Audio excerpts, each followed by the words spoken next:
நாகை மாவட்டத்தில் கருகிய பயிரை கண்ட விவசாயி உயிரிழந்தார். இதுகுறித்த விவரங்களை நமது செய்தியாளர் விஷ்ணுவர்தனிடம் கேட்கலாம். விஷ்ணுவர்தன், இந்த விவசாயி எப்போது எப்படி உயிரிழந்தார்?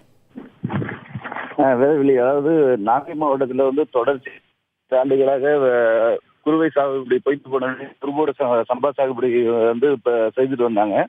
இந்த சம்பா சாகுபடியின் போது மேட்டூர் அணையிலிருந்து போதுமான அளவு கடமடை பகுதியான நாகை மாவட்டத்துக்கு வராத நிலையிலும் போதுமான அளவு மழை பொழிவு இல்லாதனாலும் பயிர்கள் கருக தொடங்கிய நிலையில தொடர்ச்சியா நாகை மாவட்டத்துல விவசாயிகளோட அந்த அதிர்ச்சியினால விவசாயிகள் தற்கொலையும் செஞ்சுக்கிறாங்க. இது மாதிரி மாரடைப்பு, மயங்கி விழுந்து இது மாதிரி உயிரிழப்பு தொடர்ச்சியா நடந்துட்டு இருக்கு.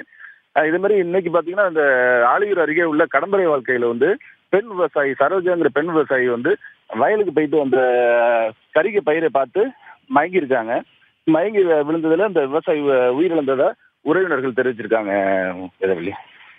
இதர மாவட்டங்களோட ஒப்பிடும்போது நாகை மாவட்டத்துல உயிரிழப்புகள் அதிகமாகிறதுக்கு என்ன காரணம் விஷ்ணு?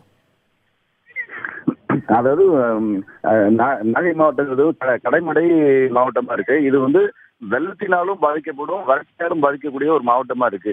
திருச்சி, தஞ்சாவூர் மாவட்டங்கள்ல பெய்யக்கூடிய மழை கடல்ல கலக்கக்கூடிய இங்கே வடிகால் வழியா தான் வரும். இது மாதிரி நேரங்கள்ல முறையான தூர்வாரது இல்லாதனாலையும் இந்த வயல்களையும் வீடுகளையும் பூந்து அவ்வப்போது வெள்ளத்தால பாதிக்கப்படும். அதே மாதிரி வறட்சியாலும் அதிகமா இந்த பகுதி பாதிக்கப்படுது. இப்ப இது வரைக்கும் நாகை மாவட்டத்துல உயிரிழந்த விவசாயிகள் இந்த சரஜோடு சேர்ந்து 24 விவசாயிகள் உயிரிழந்திருக்காங்க. விஷ்ணுவர்தன், நாகை மாவட்டத்தில் உயிரிழந்த விவசாயிகளோட எண்ணிக்கை 24 தற்போது உயர்ந்திருக்கு. இது குறித்து அப்பகுதியில் இருக்கும் மற்ற விவசாயிகள் என்ன சொல்றாங்க? அவங்க அரசுக்கு என்னென்ன மாதிரியான கோரிக்கைகள் எல்லாம் முன்வைக்கிறாங்க? அதாவது இப்ப விவசாயிகள் விவசாயத்தை தமிழகத்துக்கு உணவு உற்பத்தி அதிக அளவுல உற்பத்தி கொடுக்க வேண்டிய இந்த டெல்டா மாவட்டங்கள்ல விவசாயிகளோட உயிரிழப்பை தடுக்கிறதுக்கு அரசு முறையான ஒரு நடவடிக்கை எடுக்கணும்.